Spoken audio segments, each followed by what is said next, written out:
Hey everyone, RJ here. Welcome back to the channel. So today I'm giving my final review of the Google Pixel 7a.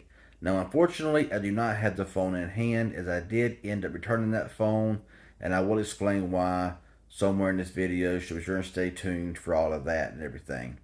Now when I had the 7a, I did like a 1 or 2 week review with that phone, and also some speed test comparisons with phones like the Galaxy A54, the Pixel 7, the Pixel 6a. And if you want to check those out, if you haven't seen them yet, go to my channel. I'll leave in cards or description links or whatever. But they're easy to find if you want to check those out. But today, without phone in hand, I did use it quite a bit, so I can tell you all about it and what I liked about it and everything else. That's what I want to do here in this video without phone in hand.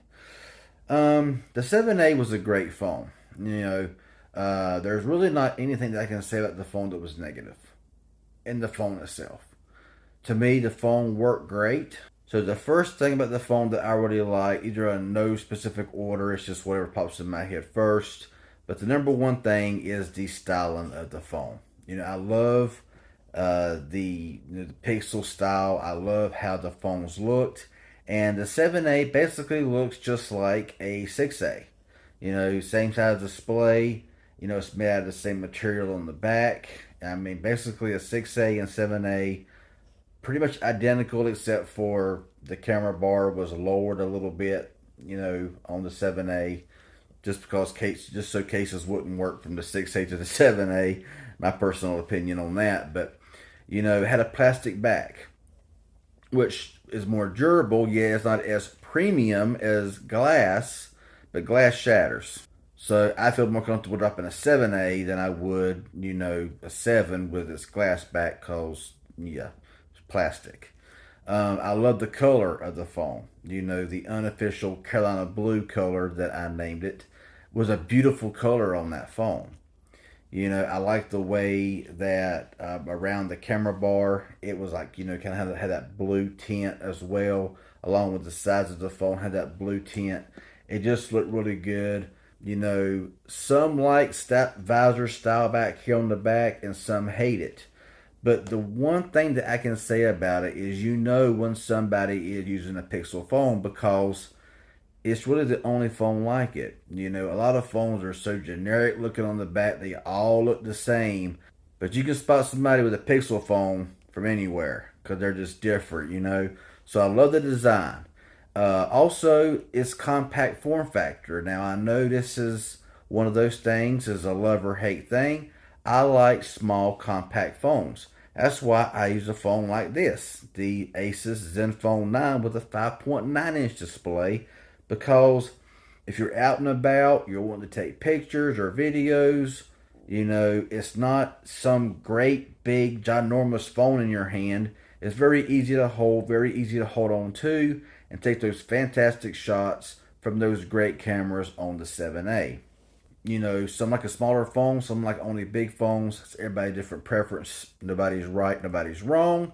It's just whatever your preference is. I could take a big phone like the Pixel 7 Pro that I'm on right now, or a 6.1 inch like the 7a. You know what I'm saying? So styling, not that out of the park in my opinion. I love it.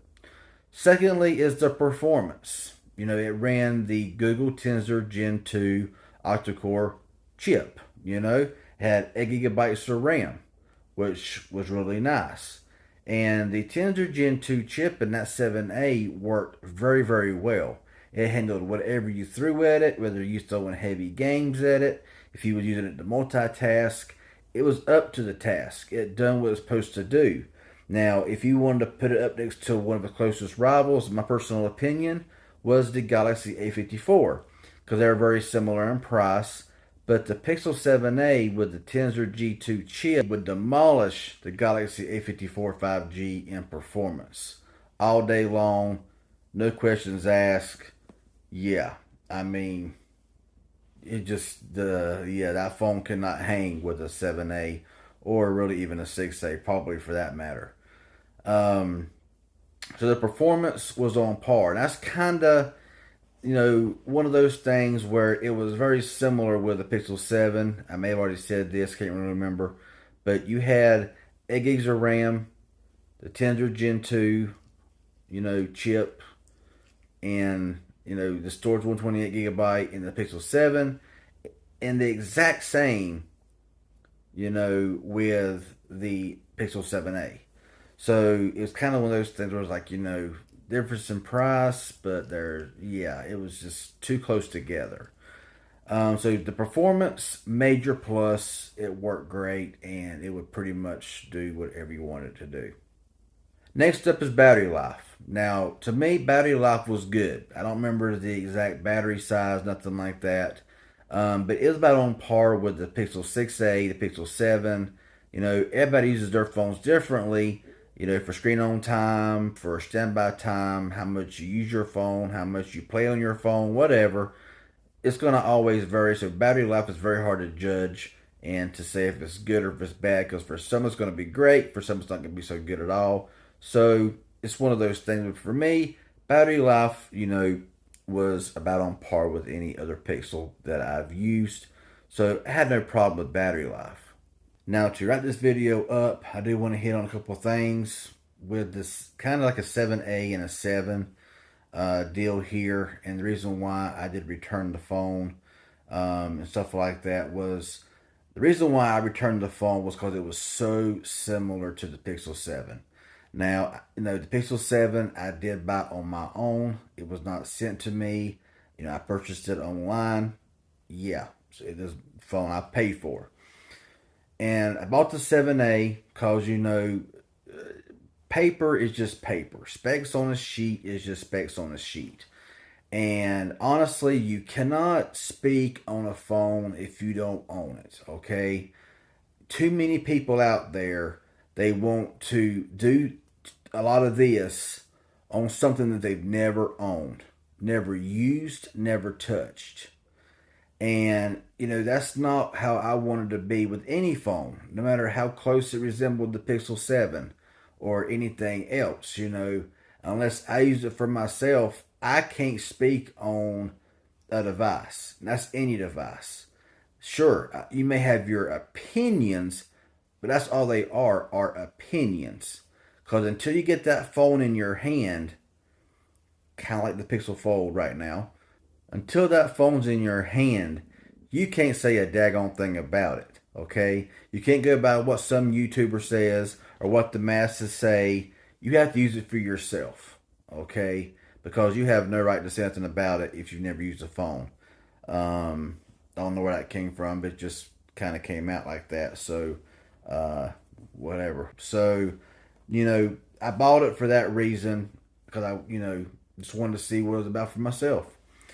But, so that's kind of why, I did return to 7a, was because it was just $500 for a color that I liked on a phone that basically I already have, which is the Pixel 7. You know what I'm saying? So, if I had to disagree with anything with the Pixel 7a, it would have been the price. Now, I'm going to keep this as short as possible, but I just kind of want to get everything out in the open. We look at a price of $499 for the 7a. That is quite the little powerhouse. But I looked at the video that I did a while back on the Pixel 3a XL. I think from 2019. That phone released at a price of $479. Now the Pixel 3a came in at a price of I think $400. And it had like 4 gigs of RAM, 64 gigs of storage, a Snapdragon 670 processor. And it's nothing compared to the phones we have now. So when you look at the pricing's not too far off. I mean, the 6A was $449. Everybody complained about the 6Hz display and no wireless charging. So everybody, complained about that. Well, Google gave us 90 Hertz. They gave us wireless charging. They went up in price, and everybody cried and whined about that. So, I mean, you can't please everybody or please anybody nowadays, it seems like, without somebody complaining about something. Yeah, I said it. But the price, yeah, I would have loved to see the price a little bit less than what it was. But hey, you got to pay to play. That's the way I look at things. That's just the way I see things. But when it's so close to the Pixel 7, and yeah, the Pixel 7 had a bit bigger display at 6.3 something inches, something like that. It had a glass back. In my opinion, it had better cameras. It did have better cameras. But other than that, it was pretty much the same phone. So, the 7A was just kind of one of those phones, like I said earlier, that was just, they brought it out, but it really didn't have anywhere to go because it resembled the 7 so much that, it would have been nice if they had done stuff different with the phone to make it seem different, different this, different that, maybe, and priced it a little bit different, whatever the case may be. But overall, the 7A, a great phone. If you're looking to upgrade, if you got a Pixel 6A, a Pixel 7, or any 7 series, any 6 series, I would not upgrade to the 7A because you're wasting your money.